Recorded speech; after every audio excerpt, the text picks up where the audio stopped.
श्री गुरुदेव दत्त, श्री नृसिंह सरस्वती, श्री स्वामी समर्थ.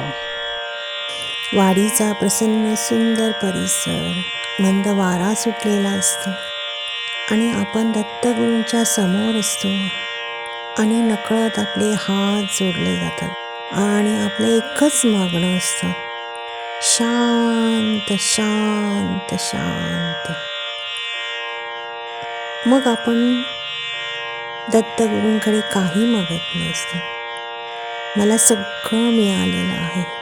परमेश्वराजवळ गेल्यावर आपलं मन काही ना काही मागत असतं, पण ह्यावेळी आपल्या मनात एकच विचार येतात, मला काही नको, मला शांत शांत शांतपणा पाहिजे. आजूबाजूला असलेली नकारात्मक सगळ्या गोष्टी माझ्यापासून लांब होऊन दे.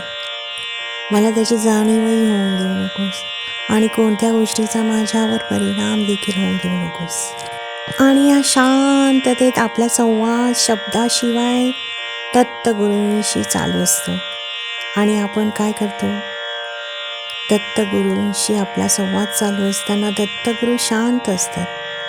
ते जणू काही आपल्याला बोलत असतात की तू इथे बैस, शांत बैस, मी सर्व बघतो.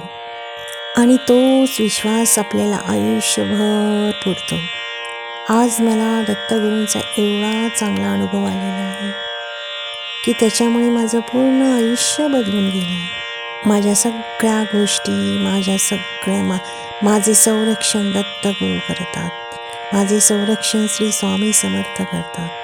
वाडीचा मंद प्रकाश आणि त्या वातावरणात बसून असं जाणवतं की आयुष्यात सुख बाहेर नाहीच आहे, ते आपल्या अंतर्मनातच आहे. आणि इथेच माझ्या जीवनाचं सार्थक होतं.